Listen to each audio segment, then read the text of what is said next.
দর্শক, এই মুহূর্তের আপডেট দিতে চাই আপনাদের রাজধানীর আগারগাঁও থেকে আমার সহকর্মী আসিফ জামান যোগ দিয়েছেন সঙ্গে। আসিফ, আপনি তো আবহাওয়া অধিদপ্তরে কিছুক্ষণ আগে সংবাদ সংগ্রহ করেছিলেন। রিমাল তো এখন স্থল নিম্নচাপে পরিণত হয়েছে, যেমনটা আমি খবরে জানাচ্ছিলাম। আবহাওয়া অফিস সর্বশেষ কি বার্তা দিয়েছে?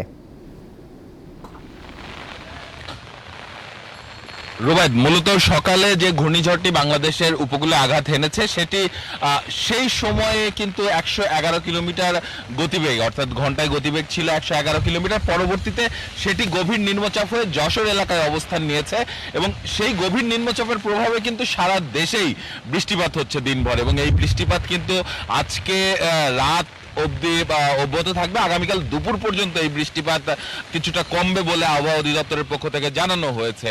এবং ঘূর্ণিঝড়ের এই মুহূর্তে যে অবস্থানটি যশোর এলাকাকে ঘিরে রয়েছে সেটি মূলত ওই জায়গাতেই এখন অবস্থান করছে, তবে সেটির দিক পরিবর্তন হয়ে উত্তর দিকে যাওয়ার একটি সম্ভাবনার কথা আবহাওয়া অধিদপ্তর থেকে জানানো হয়েছে। তবে এখন অবধিও সেটির নড়াচড়ার ক্ষেত্রটি আসলে খুব বেশি নয়, এমন তথ্যই আবহাওয়া অধিদপ্তর জানিয়েছে। আর যে বাতাসের গতিবেগ শুরুতে ছিল, অর্থাৎ ঘূর্ণিঝড় যখন আঘাত এনেছিল তখন সেটি যে রূপে ছিল তার থেকে কিন্তু তার এই বৃষ্টিপাতের ফলে তার কিন্তু এই যে ক্ষয়ক্ষতি করার যে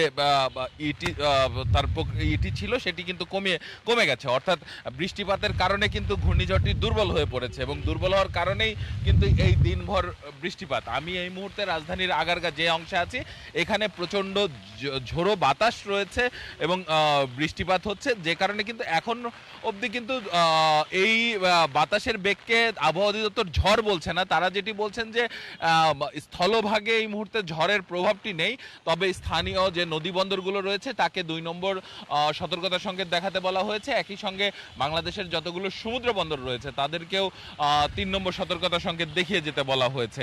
এবং যেটি আবহাওয়া অধিদপ্তর বলছে যে সকালে আঘাত হানার চেয়ে এখন যেহেতু ঘূর্ণিঝড়টি বেশ কিছুটা শক্তি কমে গেছে, যে কারণেই এই যে সংকেতগুলো রয়েছে আবহাওয়ার সেগুলো কমিয়ে দেওয়া হয়েছে। এবং এই বৃষ্টিপাতের যেটি চলমান রয়েছে সেটি আজকে বিকেল 3টা পর্যন্ত ঢাকায় রেকর্ড করা হয়েছে 116 মিলিমিটার। অর্থাৎ এই মৌসুমে কিন্তু ঢাকায় এটাই সর্বোচ্চ বৃষ্টিপাত। এছাড়া চট্টগ্রামে আজকে কিন্তু সর্বোচ্চ 240 মিলিমিটার বৃষ্টিপাত হয়েছে।